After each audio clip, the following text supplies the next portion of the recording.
Welcome to Guns 101, brought to you by the Self-Defense Radio Network. This is our welcome for new gun owners. With me is Amanda Suffolcool from Eye on the Target Radio. Hi, Amanda. Hi. I'm Rob Morse from Self-Defense Gun Stories. We have Neil Weidner joining us right now from Active Self-Protection. Hey. Wow, there's a lot right there, Neil. Neil, I know you wanted to talk about safe storage. A lot of people have brought a gun home, and it's still learning how to join their family. What do we tell them? Rob, thanks for having me. When it comes to safe storage, the thing that always concerns me is the new person to a gun that isn't necessarily a gun person. Feels like, this is only, dangerous when I've put, ammo in it and I go to work and I'm going to go do something with it. There's got to be a way to get that thing put away and safe and only available to the correct person's hands, if that makes sense to what I'm saying there. Right. Safe storage to me is locked up behind, in a gun safe. You can put that thing in a cupboard, on a shelf, on top of your fridge, all that kind of stuff. And if you feel like it's safe and your kids won't get to it, I always tell people, and I don't know where I got this isn't a Neil original, but if you feel like you can put it on top of the fridge and your kids won't get to it, put a cookie up there and see how long that lasts, because they'll get up there and they'll figure it out. Right. While a cookie might, make your kid a little chubby, it's not going to kill somebody.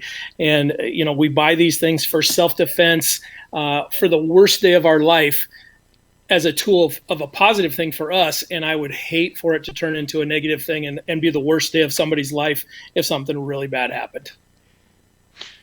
When do you talk to your students about safe storage?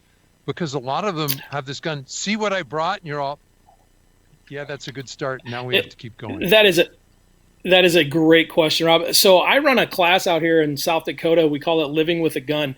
And we do 3-hour sessions with newbies. And we've run it a few times now and had real good luck with it. But, I put safe storage in class 1 as the very first thing we talk about. Because I can teach you how to grip a gun and sight a gun and shoot a gun and pull the trigger and deal with recoil and all of that kind of stuff. But if at the end of the day, the very first thing is safe storage, if that gun isn't put away safe when it's not in your possession and your use, it's a danger to, anybody that might get a hold of it that doesn't know what it is. And typically what we're talking about is kids, right? If they don't know what they're doing, they should not have access to that. And so I put that as the very first lesson I talk about, is have a good gun safe that is locked up. There's a ton of good brands out there. You can have a great big Liberty safe that holds, 50, 60 guns, all the way down to a small handgun safe that you can put one gun in that is, quick, like a biometric lock or something along those lines. But in my opinion, and this is just in one humble idiot's opinion in me, is that gun safety and storage should be lesson number 1 for everybody. Amanda, is that consistent with the way you teach your students? Yeah, it really is. We talk a lot about responsibility, and it's whose job is it to protect your family, but it's whose job is it to protect your family, and it's protecting them from outside influences, and it's protecting them from the things that you brought into the house already. So you have a responsibility, and I like Neil's point with the refrigerator and the cookie. One of the lines that we have used is they're like, well, I hid it. No, kids are curious, and frankly, you're not always there, so they've got nothing but time and boredom. And so you tell me how many years you didn't find at least one of the Christmas presents that your parents hid at the house, and then you tell me why you think your kids are not as smart or smarter than you are. And so hiding it is not an option. Storing it and securing it is a responsibility. And so that's part of this. So Neil, they've already just spent $300, $400, $500, $600 on a gun. How much more money do you want them to spend? You can get a good gun safe, handgun safe. You can get them for $25. It just really depends on what you want. Now, a good quality one with a biometric lock that can open pretty quick, you're going to spend $150, $200 more. But is your kid's life worth another $200? I would say in my case, yes, absolutely. And I think most parents would as well. It's just something that they don't necessarily consider when they're in there buying that gun. And if they've spent $400, $500, $600 on the gun, one, hallelujah, they bought a quality one versus the $200 gun that may or may not work on the day that you need it. But if you're going to spend that money to protect your family, do it right and make sure that you're not hiding the gun, under your mattress or on the top shelf or whatever, and that it's safe and that everybody is protected. Like you said, when that day comes, you want to be able to protect them, and you want to protect them when the day's not there as well. There you go. I really like that. An instructor described it to me as, we want to protect our family, so we want to protect our gun from the three C's: the children, the crazies, and the criminals. And you spent $500 on a gun. You're going to go spend that much on ammunition and training. What's another $100 for a decent safe? Right. Neil, where would you want your students to learn more about this? Normally you'd say, come with me to the range. Right now in quarantine, we can't do this. How can they become safer gun owners? Oh, there's a ton of great resources out there right now. Of course, I'm an active self-protection guy. So, on active self-protection, John does his lesson every day, right, on the main channel. But we've got an extra channel we call Active Self-Protection Extra. We do gear reviews once a week. We do a lesson on dry fire once a week. Every Monday morning, you can tune in and see this ugly mug right here, teaching you how to dry fire and how to get better with your gun. Once in a while, we let John do that too, but it's his channel.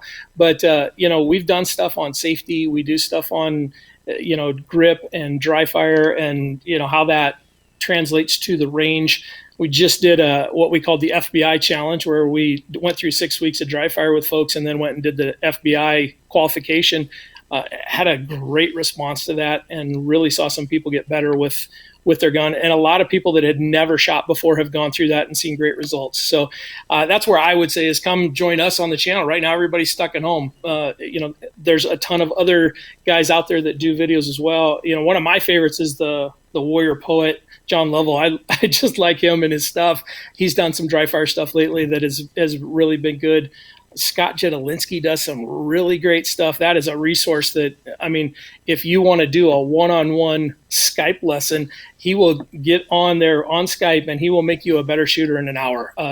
And I'm living proof of that. I've spent some time with him. That guy is amazing. Just via Skype, dry fire. What is he? The Modern Samurai Project. Just search that on Facebook or YouTube.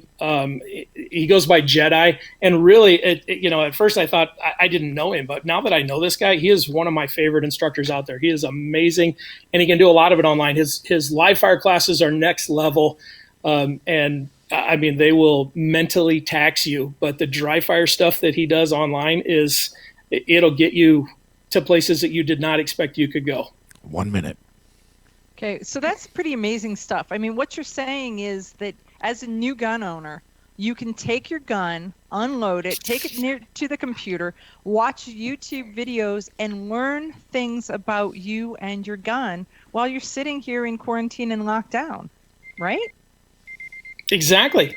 That's it exactly. And we do it, we've been doing Dry Fire Monday for a little over 2 years now. So there are a ton of lessons out there.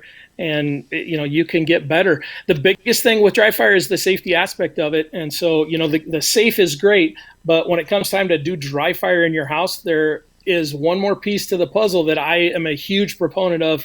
And these guys are just friends of ours. They aren't a sponsor. I get nothing out of this, but there's a product called Barrel Block that you put basically a plastic rod in your barrel so that you cannot get ammo in that. Because in 2 years of running the dry fire program that we've done at ASP, I am aware of 6 people actually discharging weapons in their house because it's a lack of focus or just didn't realize what we were doing. A really good friend of mine had to go buy his wife a new kitchen table because of not paying attention during dry fire. So this is not it's not a Nerf gun when you pull it out of that safe. It is still a live gun that can kill. So safety, extremely barrel serious. block. Yep. Okay. Neil, So Neil- hey, we're over time on this one. You can keep talking to Neil, but we're going to go to another video. So folks, this is Gun 101, and you're hearing this from some of the best instructors of the country that are joining us on Guns 101. So check the rest of them out. This is Neil Weidner from Active Self Protection, and look up his YouTube channel.